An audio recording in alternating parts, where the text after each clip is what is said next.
सबको जय मसीह की। परमेश्वर के अति पवित्र नाम की स्तुति हो।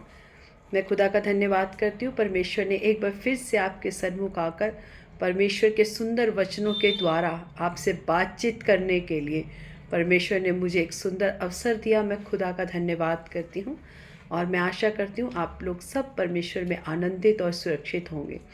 सचमुच आपको वचन सुनाना मेरे लिए एक धन्य की बात है। मैं इसमें अपने आप को धन्य समझती हूँ कि परमेश्वर ने मुझे इस लायक बनाया।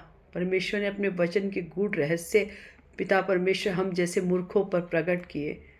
मैं खुदा का धन्यवाद करती हूँ कि मुझे एक सुंदर अवसर दिया कि इस परमेश्वर के पवित्र वचन को आप लोगों के साथ शेयर कर सकूँ। सचमुच जो भी परमेश्वर का वचन आपसे आपके साथ मैं शेयर करती हूँ वो मेरी बुद्धि ज्ञान समझ से नहीं, मेरी किसी योग्यता से नहीं, परंतु परमेश्वर की आत्मा के द्वारा जो भी वचन परमेश्वर आपको देता है, मैं आशा करती हूँ आपके जीवन में एक आशीष का, एक बढ़ोतरी का कारण हो। जो भी इन वचनों को सुनते हैं परमेश्वर उनके जीवन में बहुतायत से एक आशीष का कारण बनने पाए। परमेश्वर का वचन जीवित वचन है। जिस कार्य के लिए वो किसी भूमि पर पड़ता है उस कार्य को पूरा करके आता है। मैं खुदा का धन्यवाद करती हूँ। ये वचन सुनने वालों के जीवन में, जितने इस वचनों को सुनते हैं उन सब के जीवन में परमेश्वर की आत्मिकता में बढ़ने के लिए परमेश्वर उनकी सहायता करे और मदद करे और इन वचनों को सुनना उनके लिए एक आशीष का कारण हो। मैं धन्यवाद करती हूँ परमेश्वर का कि परमेश्वर ने हम आम सबको इस योग्य बनाया। मैं खुदा का धन्यवाद करती हूँ। हमारी कोई योग्यता नहीं, हमारी कोई बुद्धि ज्ञान समझ नहीं, हम इस लायक नहीं कि परमेश्वर के पवित्र कलाम से कुछ बोल सकें, परंतु परमेश्वर की दया और उसकी कृपा आपके और मुझ पर हुई है कि हम परमेश्वर के वचन से हम परमेश्वर की आत्मा में होकर इन वचनों को बांटते हैं। मैं धन्यवाद करती हूँ क्योंकि परमेश्वर का पवित्र बाइबल परमेश्वर की आत्मा की अगुवाई में लिखा गया है। इसलिए जब हम इसको पढ़ते हैं, जब हम इसको समझते हैं तो बिना पवित्र आत्मा पाए हम इन वचनों को नहीं समझ सकते, क्योंकि ये आत्मा के द्वारा लिखा है। और परमेश्वर की आत्मा जब तक हमारे अंदर कार्य ना करे, जब तक हमें बुद्धि ज्ञान समझ ना दे, तब तक हम इन वचनों को ना पढ़ सकते हैं ना समझ सकते हैं। मैं खुदा का धन्यवाद करती हूँ। परमेश्वर ने एक सुंदर अवसर दिया और परमेश्वर ने जीवितों की दुनिया में एक अच्छा जीवन, एक स्वस्थ जीवन दिया। मैं खुदा का धन्यवाद करते हैं। आइए हम लोग प्रार्थना में चलते हैं और आज की वचन की मनादी के लिए हम लोग प्रार्थना करते हैं, ताकि आज जो भी परमेश्वर की आत्मा के द्वारा वचन बोया जाए वो प्रत्येक सुनने वालों के जीवन में एक आशीष का कारण हो, आपकी आत्मिक बढ़ोतरी का कारण हो। आइए हम सरों को झुकाएं और उस सर्वशक्तिमान परमेश्वर के आगे प्रार्थना करें। दयालु अनुग्रहकारी परमेश्वर, हम आपका धन्यवाद करते हैं। मेरे स्वर्गीय पिता, हम आपका धन्यवाद करते हैं। धन्यवाद करते हैं पिता परमेश्वर, राजाओं के राजा, प्रभुओं के प्रभु यीशु नासरी, हम आपका धन्यवाद करते हैं। सेनाओं के महान यहोवा परमेश्वर, हम आपका धन्यवाद करते हैं। ऐ मेरे मन यहोवा को धन्य कह और जो कुछ मुझ में है उसके पवित्र नाम को धन्य कह। ऐ मेरे मन यहोवा को धन्य कह, उसके उपकार भलाई को ना भूलना। वही तो तेरे सभी अधर्मों को क्षमा करता है, वही तेरे रोगों को चंगा करता है, वही तेरे सर पर करुणा और दया का मुकुट बांधता है। हम धन्यवाद करते हैं परमेश्वर। यदि आज कोई निराशा में है, यीशु के नाम से तुझ में एक नई आशा पाने के लिए खुदा हम प्रार्थना करते हैं। जितने लोगों के पास नौकरी नहीं परमेश्वर, आप एक अच्छे मार्गों को खोलने जा रहे हैं, हम विश्वास करते हैं खुदा। हालेलुया। जो आज निराशा में है खुदा, तेरा वचन उन्हें एक नई आशा देने के लिए खुदा हम प्रार्थना करते हैं। जितने लोग बीमारी की अवस्था में हैं, यीशु के नाम से हम चंगाई की घोषणा करते हैं। जो जो लोग इन वचनों को सुनते हैं परमेश्वर, उनके जीवन में ये वचन बहुतायत से एक आशीष का कारण होने के लिए खुदा हम प्रार्थना करते हैं। हम धन्यवाद करते हैं परमेश्वर। आगे के समय को, वचन को, सब कुछ तेरे हाथों में सौंपते हैं। ये पिता सेवकाई परमेश्वर तेरी आत्मा के द्वारा चलने के लिए खुदा हम प्रार्थना करते हैं। सारी आदर महिमा जलाल आपको देते हैं। यीशु नासरी के मीठे सामर्थ्य और जीवित नाम से मांगते हैं। आमीन, आमीन, आमीन। सबको जय मसीह की। परमेश्वर के अति पवित्र नाम की स्तुति हो। आइए हम आज मती उसका 1:18 से यीशु के जन्म के बारे में आज हम परमेश्वर के वचन से, परमेश्वर का वचन हमें क्या कहता है, उसकी आत्मा में होकर आज परमेश्वर का वचन हमसे बोले और बातचीत करे। हम लोग प्रार्थना पूर्वक इन वचनों को सुनेंगे। जब हम इसका 18 से लेकर 21 तक पढ़ते हैं। यीशु मसीह का जन्म इस प्रकार से हुआ कि जब उसकी माता मरियम की मंगनी यूसुफ के साथ हो गई तो उनके इकट्ठा होने से पहले कि वह पवित्र आत्मा की ओर से गर्भवती पाई गई। अतः उसके पति यूसुफ ने, जो धर्मी था और उसे बदनाम करना नहीं चाहता था, उसे चुपके से त्याग देने का विचार किया।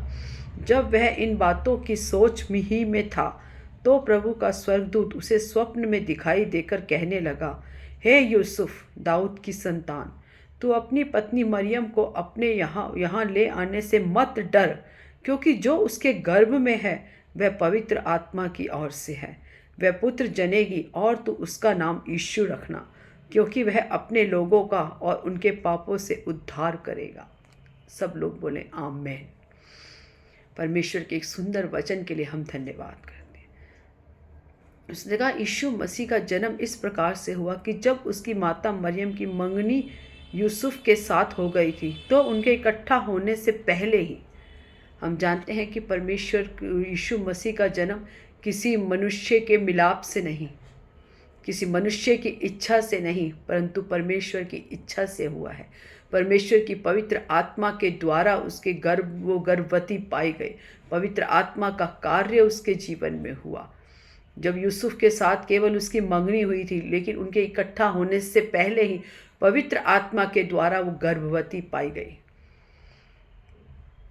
वो किसी मनुष्य के मिलाप से नहीं हुआ, वो परमेश्वर की पवित्र आत्मा से हुआ है, क्योंकि यीशु एक आत्मा है और वो पवित्र आत्मा के द्वारा उसके गर्भ में आया।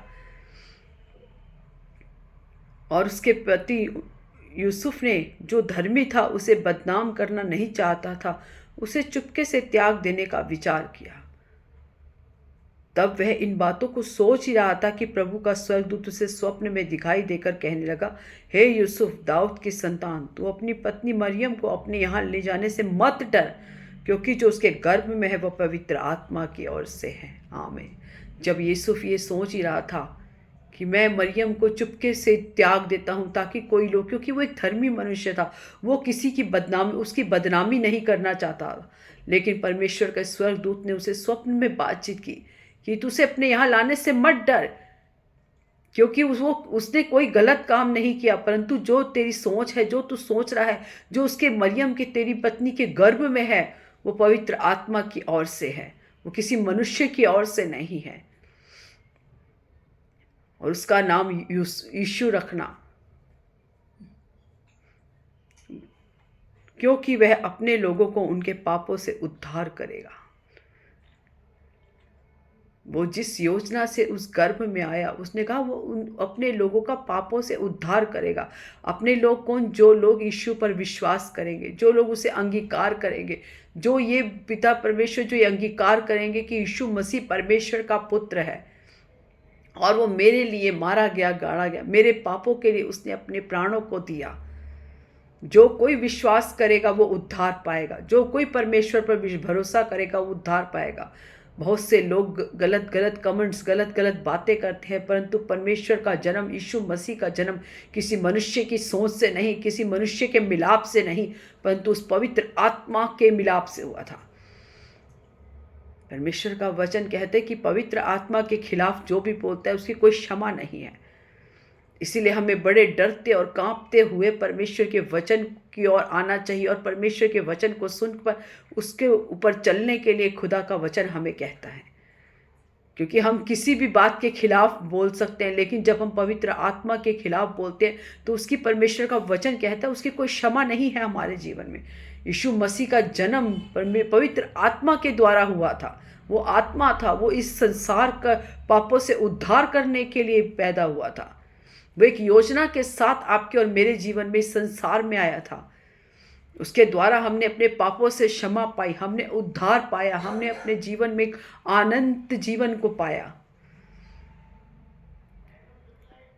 यीशु मसीह किसी योजना से इस संसार में आए। वो इस संसार में आके उसने आपको और मुझे प्रेम करना सिखाया।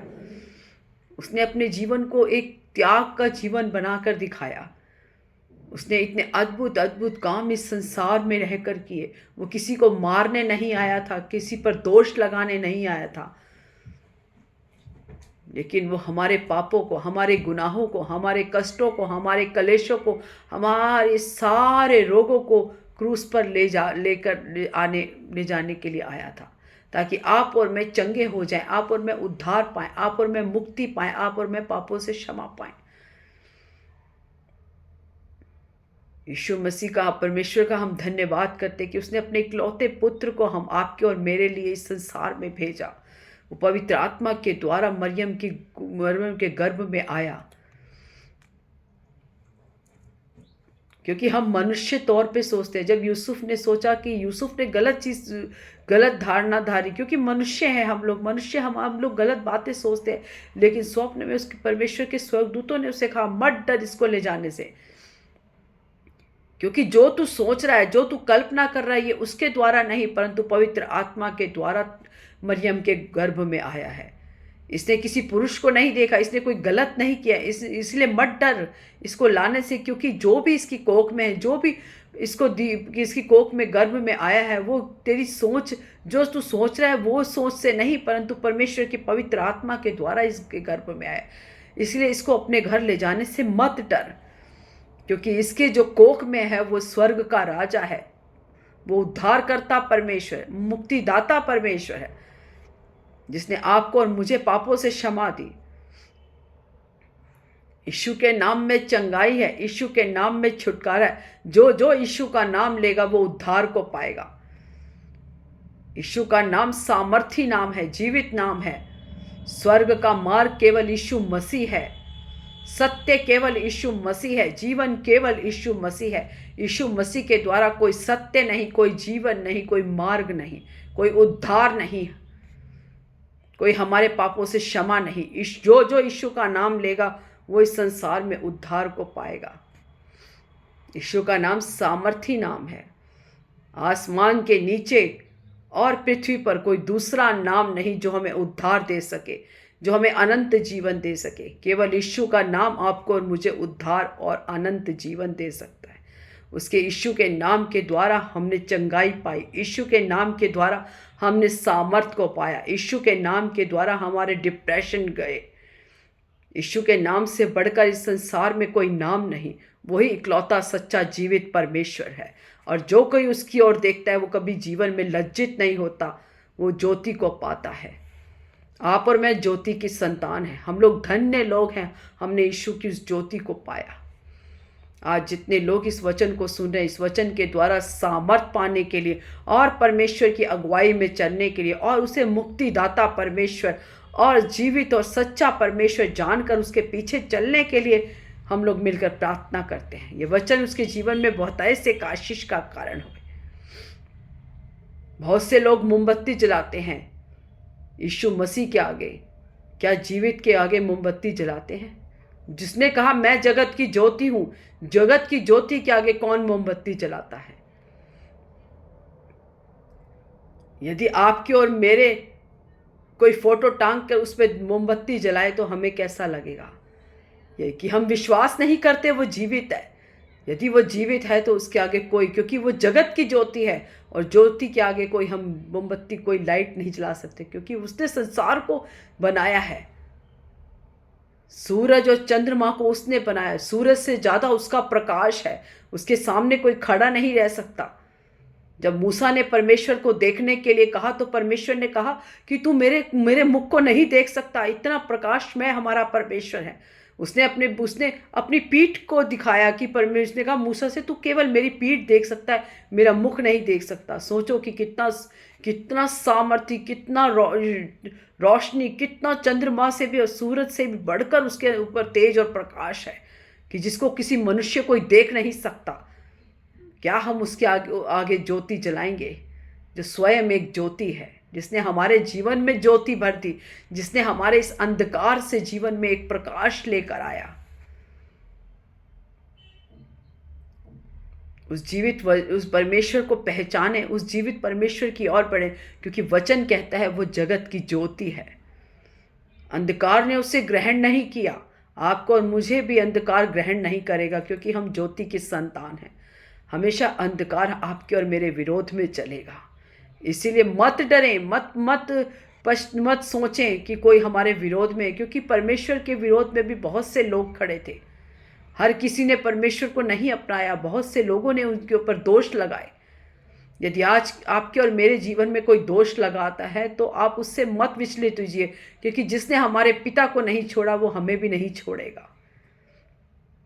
इसलिए उस सच्चे जीवित यीशु मसीह की ज्योति अपने जीवन में पाइए। बाहर ज्योति जलाने से अच्छा है अपने हृदय की ज्योति अब यीशु मसीह को ग्रहण कीजिए। जब हम यीशु मसीह हमारे हृदय में आएगा तो हमारा जो शरीर है, हमारा जो जीवन है वो प्रकाशमय हो जाएगा। तब हमें किसी दूसरी ज्योति की ज़रूरत नहीं पड़ेगी, क्योंकि यीशु मसीह ही सच्ची ज्योति है। जब यीशु मसीह हमारे अंदर आता है तो हम प्रकाशमय हो जाते हैं।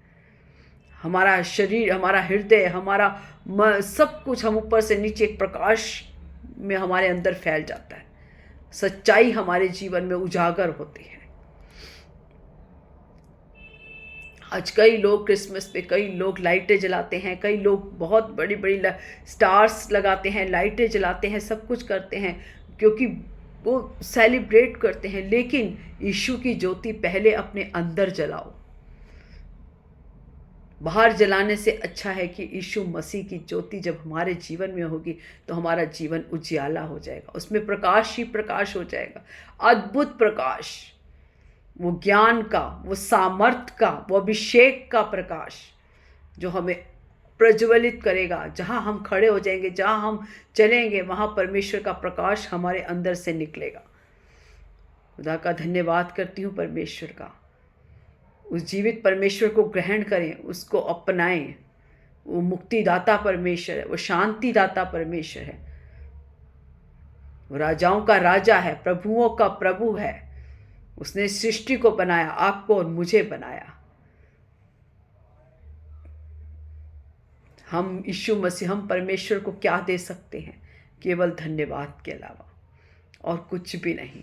उसका प्रतिदिन उठते बैठते सोते धन्यवाद करें, क्योंकि परमेश्वर जीवित और सच्चा परमेश्वर है। उसे छोड़ कोई संसार में परमेश्वर नहीं। उसकी ज्योति को बाहर नहीं अंदर जलाएं। अपने जीवन को बाहर से नहीं अंदर से प्रकाशमान करें। जब अंदर से जीवन प्रकाशमान होगा तो वो लाइट हमारे ऊपर से, हमारे शरीर से, हमारे चेहरे से, हमारे कामों से झलकेगी, और जो भी उस लाइट के सामने आएगा वो भी प्रकाशमान होगा। उसका भी जीवन परिवर्तन हो जाएगा, उसका भी जीवन बदल जाएगा। इसीलिए परमेश्वर के वचन को सुनिए और उसके गूढ़ रहस्य को समझने के लिए आप परमेश्वर से पवित्र आत्मा को मानें, ताकि पवित्र आत्मा के द्वारा आप इन वचनों को समझें और पढ़ें। जब तक परमेश्वर की आत्मा हमारे जीवन में काम नहीं करती, तब तक हम परमेश्वर के वचन को नहीं समझ सकते।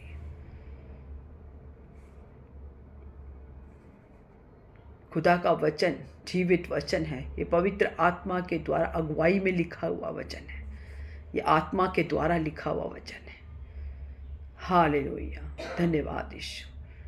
परमेश्वर का धन्यवाद करती हूँ कि उसने अपनी इस ज्योति को हमारे जैसे मूर्खों पर प्रकट किया, ताकि ज्ञानवान लोग लज्जित हो जाएं। मैं खुदा का धन्यवाद करती हूँ। उसने अपनी ज्योति को बालकों पर प्रकट किया, जो बालक के समान प्रेम से उस पिता के पास आता है। परमेश्वर उसे अपनी ज्योति में लेके आता है, वो अपनी ज्योति को उस पर प्रकट करता है। खुदा का धन्यवाद करते हैं। आइए हम ये वचन आप सबके जीवन में बहुत इससे एक आशीष का कारण, एक बढ़ोतरी का कारण। आइए हम सरों को झुकाएं, परमेश्वर के आगे प्रार्थना करें। धन्यवाद सामर्थी पिता परमेश्वर, हालेलुया। राजाओं के राजा, प्रभुओं के प्रभु यीशु नासरी, हम आपका धन्यवाद करते हैं। सेनाओं के महान यहोवा परमेश्वर, हम आपका धन्यवाद करते हैं। ऐ मेरे मन यहोवा को धन्य कह, और जो कुछ मुझ में है उसके पवित्र नाम को धन्य कह। धन्यवाद करती हूँ परमेश्वर, तेरे जीवित प्रकाश को जानने के लिए। खुदा, तेरी जगत की पिता परमेश्वर, आप जगत की ज्योति हैं। हे पिता परमेश्वर, हालेलुया। सचमुच खुदा, आसमान के नीचे, पृथ्वी और पाताल में तेरे जैसा कोई परमेश्वर नहीं। ये वचन परमेश्वर जितने लोग सुनते हैं उनके जीवन में तेरा बहुतायत से कार्य होने के लिए खुदा हम प्रार्थना करते। तेरा अद्भुत कार्य उनके जीवन में प्रकट होने के लिए खुदा हम प्रार्थना करते। धन्यवाद करते हैं परमेश्वर, आपका वचन जो जितने लोग इन वचनों को सुनते हैं, ये वचन उनके जीवन में पहुँचाए, इससे एक आशीष का कारण होने के लिए हम प्रार्थना करते हैं। आपने प्रार्थना सुनी, धन्यवाद। सारी आदर महिमा जलाल आपको देते हैं। यीशु नासरी के मीठे सामर्थ्य और जीवित नाम से मांगते हैं। आमीन, आमीन, आमीन। गॉड ब्लेस यू और प्रभु आप सबको आशीष दे।